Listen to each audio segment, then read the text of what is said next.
Good morning, everyone. This is Vasudesh Pandey from Easylib Software Private Limited. Today, on 6th of August 2024, we have a special topic. That topic is connecting multiple applications together. You have one application, you have another application, another application, another application. In a large organization, there would be hundreds of applications which are totally deployed on different platforms, written by different companies, written in different time frames, different technologies, different servers, and so on. So the landscape is going to be quite big. So what we are going to do today is going to learn about how do we connect multiple applications. So let me begin this demo over here. So this is where we are. So connecting multiple applications. So let me just begin again. Okay. Good morning again. This is Vasudesh Pandey on 6th of August 2024. So today's topic is going to be to connect multiple applications. You have one application written in one technology, another one, another one, another one. Would be hundreds of applications across different servers, different platforms, written in different years, written by different companies, written supported by different people, deployed on different years, doing different functions and all that thing. So now, how do you make all those applications talk to each other? Because this talking to each other is one crucial thing which can reduce the lot of effort that you are putting on bringing the data together. So if you have a very good integration built among these multiple applications, the joy of using those software will be much higher, and also the difficulties that you face will be dramatically reduced. So let's get started. So in this today's next 45 minutes, we are going to cover multiple items. The first one is, why do we need to connect the multiple applications, right? Let's go in detail about that. Then we are going to see the different kinds of connections that are possible over here.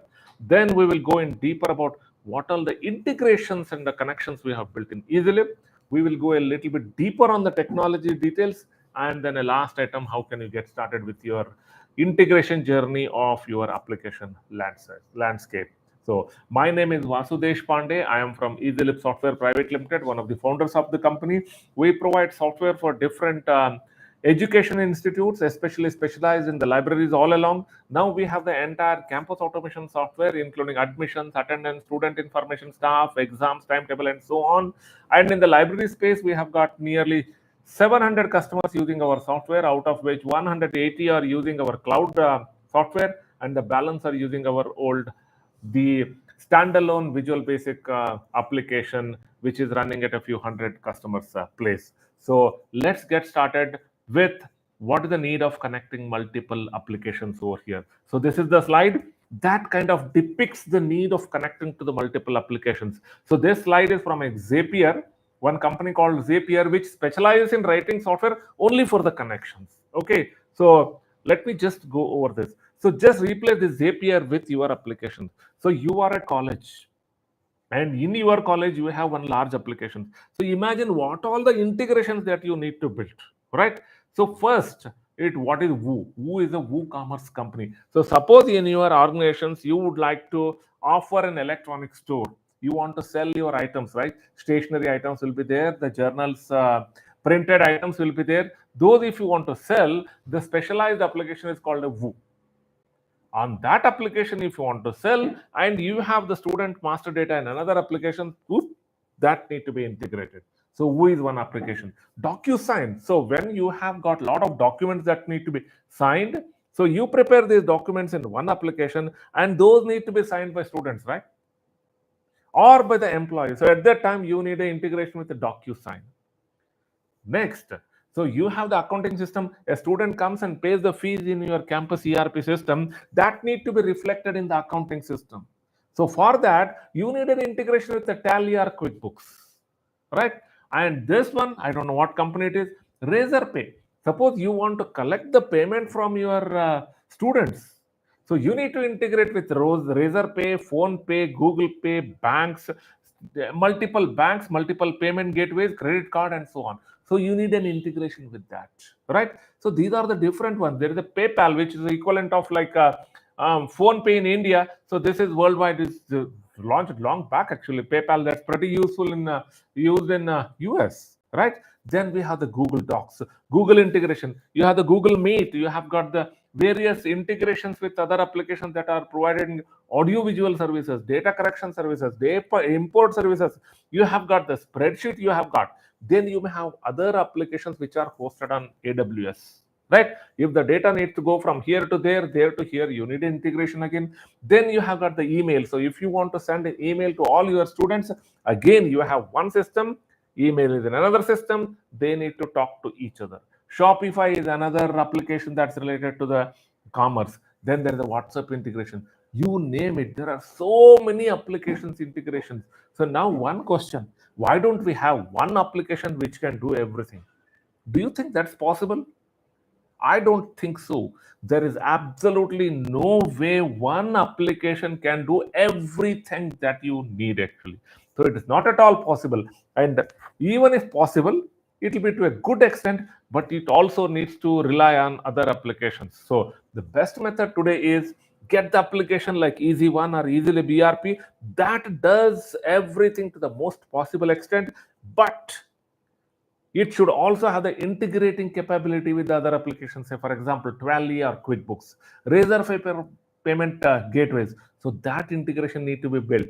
So the most sensible thing to do is get the most robust application, which also has so many integrations possible. Okay, so now in the context of the libraries, where this multiple applications integration comes into picture, the best example is RFID. So you have RFID, you have procured from one company. And do you think that Easylib can manufacture RFID devices? It can, but it's an extremely difficult proposition because RFID manufacturer is a hardware company and Easylib software is a software company. So if the software company has to transform into hardware, or if the hardware company has to transform into software, it's an enormous effort. So what we do from Easylib, we partner with the RFID manufacturers. So that means there is an integration required between the library software application and the RFID. Then you have the biometric. So the students come, go. At that time, you have the facial recognition, thumb-based recognition, so that the software that you're using for your library or the campus automation and that biometric, they need to talk to each other. Otherwise, in the absence of that, what will happen? All your master data is in one place, the biometric data is in another place. This is the problem that is faced by multiples, thousands of companies worldwide today, where all their attendance data is in one system, which is not at all integrated to the main system where the student data is collected over here.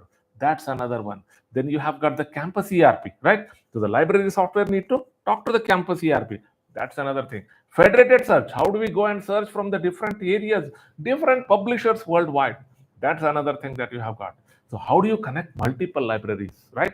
So the scope is unlimited. You may be having one application, but there are thousands of other applications worldwide that requires integration with your core application. So that's why this particular webinar, what we are going to focus is go little bit more details of the types of the integration. Now, by the end of this slide, you have already probably understood why this integration is so important for you and where all you can integrate. Now, let me pause for a minute, then I'll go to the next slide.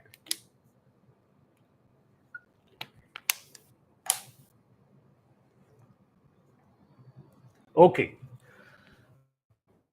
All right, so now we are going deeper into this. How we are going to connect one application with another application. Here is your one application and this is another application. How these two are going to talk to each other. So for that, there are primarily two types of connections you can see. One is the real-time connection. Other is asynchronous connection. Just a simple example. You call somebody, he hears your voice and responds back. That's a real-time connection. You send somebody an email or you write a letter, it's an asynchronous communication. So in the synchronous communication, the response is immediate. In the asynchronous communication, one-way transmission, then there is another way transmission, maybe after some time. This doesn't wait on the other one. However, when you call somebody, Ramesh, then you expect Ramesh is going to come back to you and say, hello. That's the kind of a synchronous communication we have got here. So two of them. Let's analyze where do you use this real-time communication. The easiest example of real communication where most of us have used is the IMPS transfer. So you transfer some money to somebody, or you go and buy an item and then pay by phone pay, Google Pay, UPI. That's a real-time transaction. So you open phone pay, you scan their ID, the QR code, you put the amount, you put the reason, hit enter, then the transaction starts. You put your password, phone pay talks to the bank talks back to the phone pay to determine you have got the amount and deduct that amount. Then phone pay talk to the payment gateway, UPI gateway. From UPI gateway, the call goes to the recipient's bank, adds that amount, recipient bank sends the response, then the UPI gateway sends back the response to phone pay. Imagine this: 1, 2, 3, 4, all real time. This is the synchronous real time application. Then in the context of the library, federated search, you are searching something, you click one more button, connection goes to the other search, other company gets the data, comes back. This is the federated search, real time. RFID, this is the best example of the real time synchronous connection. Somebody borrows the book and goes out, he passes through the gate reader, automatically the gate reader calls an API, application programming interface of the library software, to ask whether the book is issued or not. The software replies back saying that the book is issued, and the gate reader reads it. If the book is issued, it displays a green sign. If the book is not issued, it changes the colors to red, also beeps. So all this happening real time, right? Imagine the beauty of multiple application connection here. So RFID integration. WhatsApp, we go, if the software has to send a WhatsApp, click a button, software and the WhatsApp talk to each other. Software and SMS talk to each other. So these are all the different real-time gateways. Okay, then what is asynchronous in this place? Asynchronous, what you are doing is, you are sending the data. You are not waiting back here. So just like in a phone pay, in the phone pay you send, you wait until the money is deducted and you show that screen to that particular supplier saying that, hey, I have transferred 150 rupees to you. But in case of asynchronous transaction, you don't do that. The best example in the banking is the NEFT. You want to transfer a large amount of money, use the NEFT or RTGS, you click, put all the details, hit enter. It may take an hour or 2 hours. Earlier it used to happen next day. Now the timing, the gap is being reduced, but still it is asynchronous. So the money goes from your bank to the RBI. From RBI, it goes to the recipient's bank and the response comes back. This all happens in the batch mode. Like, in the phone pay, at a time the transaction goes tuck, tuck, tuck, tuck, tuck. But in case of NEFT and other batch transaction, the things are grouped in thousands or lakhs of transactions. Then they go in batches. One batch, process, next step, the next batch, next batch, next batch. Each batch may have any time 1,000 to 10,000 to lakhs of transactions. When you want to send the data of the student from one system to another, you can use what is called an FTP, file transfer protocol. That's an asynchronous transaction.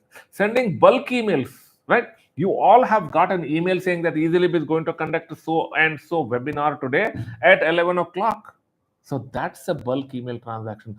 That is asynchronous transaction where we schedule that and the system takes care of sending it to a few selected 100, 200 people at a time. That's asynchronous. Now, which is the one that you want? The answer is depends on the context. Based on the context, you want to implement the real-time connection or you want to implement the asynchronous connection. Now, let's go here. What is real-time connection? What are the advantages of real-time connection? The biggest advantage of real-time connection is an immediate data transfer. The moment you scan something on the phone pay and put the amount and the password and hit enter, the amount goes. It's real time. That's it. Transfer is done. At the same time, other advantage, what are those? It's fairly quick to implement because all you have to do is Just use those APIs which are provided by the companies to call that API. So it's relatively easy to implement. And the third one is more agile for doing changes. That's another thing. What is agile over here? Because if you need to change something, you have to work with the provider of the API to tell what all you require. They would change and then you can use it. Right? Their systems are theirs, your systems are yours. You don't do anything else on their system, they don't do anything else on your system. The entire interface is only through the API. That the command, it's a https:// company name.com/API/purpose equal to XYZ, the input data equal to XYZ, and so on. Then you may also attach an XML file. The response also will be the same one, right? So it's totally detached. Fairly quick to test because it's real time, right? Now, why don't all connections be only real time? Why do you have got to even have asynchronous? What are the disadvantage of real time? It's more expensive, right? Because you need to write the APIs as per the defined standards. That means you have to study the standards, be in touch with the standards. As per those standards, you have to write those APIs, right? Then you also need to make sure that it's robust so that when the thousands of calls come, you have the capability to handle that particular load. So it's a little expensive proposition. Next one, more CPU consumption. Because if tens of thousands of people are calling those APIs simultaneously, you are going to do tens of thousands of data updates right then and there. It may happen in the peak hours. Say, for example, when you are booking the railway ticket, right? When the call starts at morning 10 o'clock, so many people are logging in at a time. And at 10:15, if you are booking a ticket through PhonePay's APIs are talking to IRCTC APIs. So much of load on the IRC system at that time. So more CPU consumption. Another disadvantage is external connections. So you have written an API, made it open, people can access. Now, if that API access is accessible by somebody else, they can call those APIs to connect to your systems. Many people can connect to your system through the APIs. So you need to make sure that you have built the necessary security mechanisms to ensure that you are not affected. Then the next one, if the recipient system is down, the sending system calls, the recipient system is not responding. Then it will be waiting. There is no response. What should happen to the other people over here? Everybody will be in the queue waiting because the other system is down. That is not the case in asynchronous. The biggest difficulty of this real-time synchronous API is if one system is down, it can pretty much put the other system on hold if that system is not written properly. So this other system need to have a timeout thing saying that if the other person is not going to respond within a minute or two, or maybe a few seconds, it should leave that and then go. Otherwise, the system will continue to hang. No operations. The other issue is the constant change. See here, you have one application, then the other application at the other party. If that party changes this, he may or may not inform you because he may not know that you are calling him.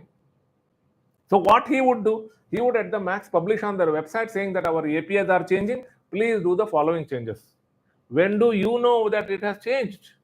Only if you have subscribed to that mailing list or your systems fail. You do something and the API is not working. At that time, you find out that the other system has changed. So that is the disadvantage of this real-time synchronous connections. Now, let's see asynchronous connection, what is the advantage and disadvantages. So keeping these in mind, the asynchronous connection in place where large amount of data is transferred at a time. If about, let's say, 1 lakh people are going to transfer the data, so rather than having each one of these transactions go to multiple systems, do the updates and come back and update it here, so these all things are done in a step by step. One bank may send 1 lakh transactions to RBI every hour. This job responsibility, just take the data, send to RBI. Take the data, send to RBI, 1 lakh transactions at a time, every hour. So NEFT now, if you see, right, NEFT nowadays it says 2 hours. Why 2 hours? Because probably they are going in a batch mode. But it can handle large volume of data. Second is the ability to transform the data. That's an interesting thing. So you are sending this data, there will be another system which will add some more data. So you can build a more enriched data and send that enriched data to the third system. So here is one system, here is another system, both of them merge, and then the large amount of the data goes to the third system. The third system will take the data, do some more modifications, additions, enrichment, send to the fourth system. The data can go from one system to another system to another system until the whole workflow completes. That means you have the flexibility of defining the workflow the way you want, especially for the large amount of data transfer and the connections. This is a beautiful thing wherein you can beautifully connect your all applications over here. Another advantage is that in between, if one system is down, you send the data and that system is not doing anything, the entire system is not affected. Say, for example, if your bank is sending the data to RBI system and RBI system is under the maintenance for some time, this one can continue to send the data, it will sit in a queue. This system will not go down. The other sending party system will not go down because it will be in the queue at the recipient's end. Okay, so these are the advantages of asynchronous connection. But then why don't everybody use the asynchronous connection? Biggest disadvantage of asynchronous connection is not real time. You send the data, it goes through the multiple iterations, multiple packets. In the packets, it may take an hour or two, or may even take 1 day. Depends on the large amount of the data. So it's not real time. So that is why PhonePe kind of people have a real time synchronous data, whereas on the other hand, RTGS or NEFT can be non-real time. The second disadvantage is delay in knowing the errors. This is a big problem that we have faced many times. In a PhonePe case, you transfer 1,000 rupees, and if the other person gets only 600 rupees, he will tell, sir, got only 600. But in case of a batch transaction, the other guy will be able to come back only after 1 day. And if they happen to forget that transaction was done, only after a week they will know, no, you were supposed to send me 1 lakh rupee, but we have sent only 10,000 rupees. Happens, right? So the delay in knowing the errors is a little longer in the asynchronous. Now, what do you do when there is a delay and when there is an error in that? So you have to dig through the systems. So you transferred somebody 1 lakh rupee and that gentleman doesn't know, and that gentleman has not received. So you have to dig through the system. I am also facing one such issue. So about 4 or 5 years back, I transferred some amount. The other party got a less amount. Now that is going through the bank's loops and loops, still not resolved. So that is the problem with the asynchronous. To fix the errors, to find the errors, they have to go to the multiple logs saying that where the error happened. So the debugging is complex. So now you make a call whether you want a real transactions or you want a asynchronous transaction. Based on what suits you, you choose what you want. Okay, let's do a quick summary. Why we covered what is the need of connecting systems. Then we covered different types of systems, right? Now we will go in the Easylib context where these connections are built. the first and the foremost thing that many of you have used in Easylib is what is called as federated search. In the federated search, you go here. When you are in the Easylib, you go and put some topic over here. Let's say, for example, if I put electronics and click on IEEE, it is calling the Easylib is calling those IEEE APIs, getting the data. Similarly, we have built the interface with British Medical Journal, Up to Date, ProQuest, Walter Kluwer, Science Publications, and many more. Those who have given the APIs, we are calling those APIs. So now that is where you are able to see the data, right? So this is how we have built in Easylib.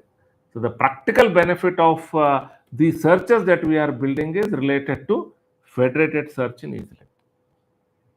Okay, got it? So now, if you want to build multiple federated search, what to do? If you're already a customer of Easylib, simply go to Easylib and click on support. Say, for example, clinical key if you want.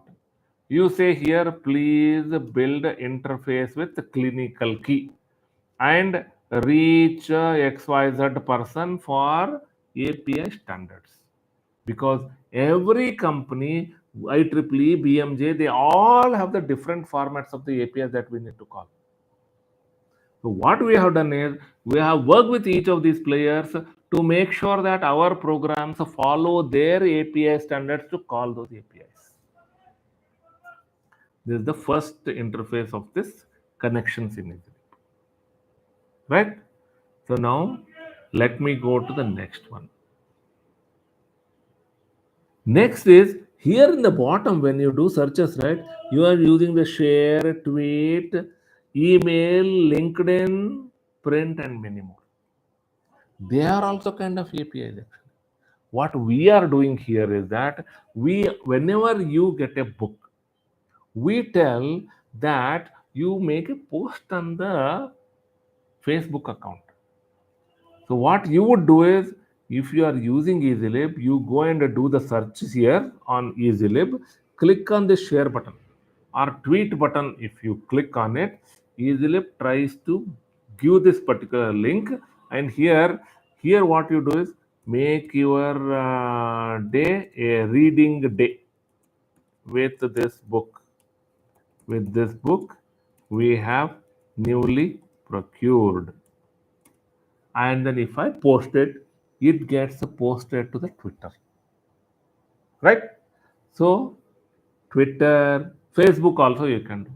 LinkedIn you can do. Anything that you want to post to the social media through Easylib, the integration is already there. And you want to send an email to the user saying that so and so book has come. Again, what you can do is simply click on email. It goes and sends the URL. Right? So these are all the different APIs to send the data. Of course, it is not as complex as integrating these banking transactions. But for your library, these are helpful ones. Then the next one. Many of you have seen, if you click on get data from Union Catalog, it connects to the Union Catalog maintained by a partner of Google and gets the data and displays the title, author, subject, and all that. Now there is a glitch. If those people change that format, right, our API will not work. What we need to do then? Change all of your installations to follow that new format. So this is the book data API we have got. So first API was the federated search APIs. Second is related to the social media APIs. Third is related to getting the contents of that, the title, author, the catalog details of that particular bibliographic records of that particular book. That is the third API. Then we have got many more APIs. Thumb reader API. So if your provider, whichever company you have partnered with for related to that fingerprint reader, you simply ask them to call Easylib APIs. So automatically the data will sit in Easylib. Next, we have pre-built this RFID gate readers. We have total 180 customers, right? Out of them, probably at 8 or 10 of have already implemented RFID with Easylib. So what we do is we work with the partner to tell them that, hey, this is the format of the API. I'll show you. This is the format of our API. You need to call. So this is one sample API. What they are doing is they are sending the data of that particular book or particular member ID, and we send them the information of that particular member name and whether he is active or not, whether they subscribed or not, all the details we are going to send. This is the sample data of that API. So what we do is we work with the RFID providers, tell them that this is the standard NC-IP standard. You interface with Easylib using this. Now, say for example, tomorrow if somebody says that our library system comes with, let's say, RFID, it may come with only RFID integration, not the RFID, because the manufacture of RFID is a totally different hardware activity, totally different from the software, right? And so the best method is to make sure that whichever RFID you are procuring has the integration capability. As long as they follow this NC-IP standard, the integration with Easylib is easy. So this is also one of the criteria when you evaluate any software application. You want to verify that they are following the standards.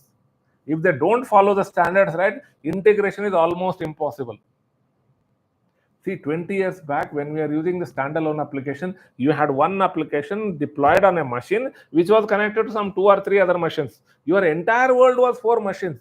But now, when you need to build the integration with other systems, then these NC-IP and other standards play a significant role. And you want to make sure that whichever software you are choosing for your ERP applications or anything, you want to make sure they follow the standard APIs. At Easylib, we have followed those standards, built so many APIs. So integration with the biometric reader is very simple. Integration with RFID is also very simple. Integration with other ERP systems is also easy. So in the first slide, pretty much all of these we can integrate. WhatsApp, WooCommerce, DocuSign, QuickBooks, Tally, Razorpay, PayPal, AWS, email. I showed you so many, LinkedIn, Twitter, Facebook, all of those follow the APIs, and I'm happy to state that Easylib, we do follow these APIs, these standards. It makes the integration easily possible. So that's why Easylib, the benefit of Easylib is you not only get the Easylib application, and where Easylib doesn't have that functionality and somebody else has a better functionality, we give them the integration so that you don't have to struggle. So that is the motto behind providing these APIs. Next, what are the APIs we have? Right now, we have about 25 APIs which are built in. So 17 of them are already in production. Lookup user, what it means? You send the member ID, Easylib sends back to that particular member's information. Lookup item, you send the accession number, Easylib sends back the accession number details. Say, for example, if the RFID machine sends this information, check-in item, member ID, and it will send the book ID. Only this is for checkout. For checkout, member ID and the accession number. Easylib will issue the book, send the details, checkout. Check-in, that RFID machine or any machine can call the Easylib API with this accession number. Easylib will mark it as written and send back the response. Renew, lookup agency, book search. So if you want to perform a search on Easylib database through another software, then also it's easy. Easylib will send you a list of these are the items that are available in your library. What are the books borrowed? Where is this useful? Books borrowed. Imagine this, you have one ERP.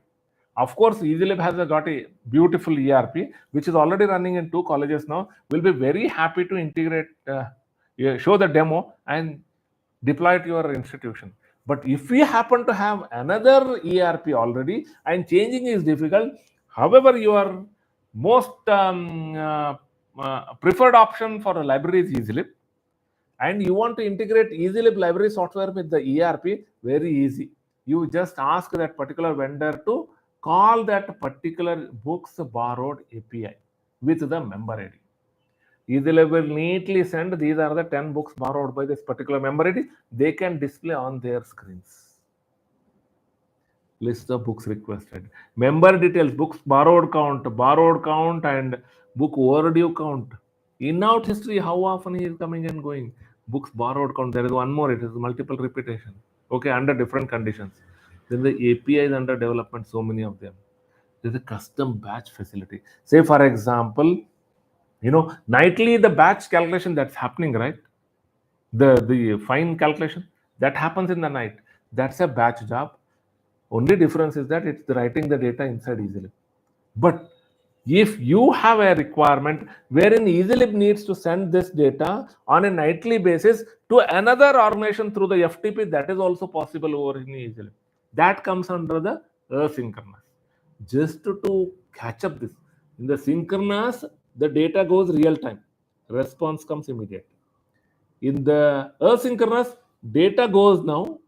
Response comes after some time. They also need to have the asynchronous API, which will send the data. And these people also need, at our end, also need to read that data and update it. So there will be 4 steps.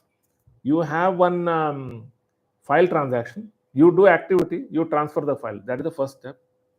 The receiver will receive that file, do something. That is the second step. Then they'll write that file. Then the third step is they have to send that file to you. And the fourth step is you have to read that file and update your database. So to implement asynchronous, you need at least 4 hops. In the real time, this is a simpler API. It's just a one call. Go, one up, one down. That's it. Okay. All right. So now coming back over here. So these are the different APIs. The last part I covered, the custom batch job facility. And all these APIs, whatever I have listed, are ready. They are ready to use. Of course, there may be a testing effort. That is different. But there is no new coding that need to be done to build these APIs. They are already ready in Easylib. So a lot of people ask me, how Easylib differentiate with other products? This is one such. We don't come back and tell you saying that, oh, this is our package, but you need to pay for this, pay for this, pay for this, pay for this. No. That is not the case with Easylib. What we have done, we have met with hundreds of librarians and the professors and users like you. We have studied the requirements of so many libraries worldwide through the tenders and RFPs. Then we have put our experience gained in working in banking sector, manufacturing sector, telecom sector, entertainment sector, and different sectors to see how it can be implemented in the education sector, apart from our study of the education sector as well. So the knowledge from 10 other different domains along with the education domains is coming to make sure that you get the best of the software in Easylib. So this is a sample of Easylib APIs. So this was written, even though many of our customers don't have the RFID, we still have the RFID ready APIs. So that is an indication of the investment and the forward-looking thoughts we have got. Just I want to tell you about the forward-looking. Some of our customers are using Easylib 4.4 for last 20 years. How is it possible? Thanks to our architects and the designers who thought 20 years ahead to see what are the things that could be required in the library software for the next 20 years. Now, what we are trying to do in Easylib 6.4 is to make sure that once you get Easylib software, it can run for decades. That's our goal here. So all these APIs are there. This is the sample API. Uses the latest technology, XML or JSON. Follows the standards. Flexible to use because it's very easy to read and update, right? Key based. How do we prevent somebody else calling this our APIs? Make sure that the key over here. We have implemented that. Then, because it's implemented in the servers which are robust and have the necessary security precautions and they are big enough, make sure that the transaction volumes can be very high. So this is the beauty of Easylib APIs. And lastly, another thing where the data transfer, connecting multiple applications come together is when you want to build a union catalog for your library. What you can do in Easylib is that You have college 1, database 1, college 2, database 2, college 3, database 3. All of there is enough batch jobs are built. Everything can come into the union catalog database. And people can see this over here. So when you want to build a union catalog for your university, for your city, for your type of libraries, it's very easy. You just become the customer of Easylib, and we will help you build a union catalog for your preferred choice of city, domain, your university, and so on. Right? So this is the interfaces we have built, the connections we have built in Easylib. I hope so far I have covered a good amount of items related to how to build the connections. Or first we started with, let's just take a quick recap. It's so important. First recap was, what is the need of necessary interfaces? The summary is that very difficult to build one software which does everything, so the interfaces are very important. For Easylib, for the library space, for the campus ERP space, Easylib has all the integrations. If there is anything that is not in Easylib, you still need to build interface, then we have connection with even the Zapier also, which will help you build even more thousands of interfaces. Next, we learned about the real-time and the asynchronous synchronization. Then we saw samples of federated search in API, Easylib. We saw social media integration in Easylib. We saw union catalog, getting the data from other Google catalog directly within the accession register we saw. Then we saw interface with biometric devices. We saw interface with RFID, how to connect with ERP we saw. Then we have the list of all the APIs built within Easylib. Sample we saw. Then we saw how to build union catalog. That's about it, friends. Thank you for joining this webinar. Easylib Software Private Limited is a company dedicated to writing the software for education institutes. So I'm very thankful to all the customers who are using our software, 118, the newer version, and then the rest of them, nearly 500 of them using our older version. We look forward to long time relationship with you. Please be our customers. Those who are our customers already, thank you so much. It's your ideas, your support which is helping us. And any of you want to see more about the demos of Easylib software, very easy. You go to youtube.com/@easylibdemo. You will see the list of all the videos, webinars, demos already conducted. Nearly 210 plus videos are there. Please become our customer. We love to have you as our customer for a long time. And just call either myself or Sidhu, and we will get you started on the journey of excellence for your library as well as campus automation. Thank you and have a wonderful day. Bye for now.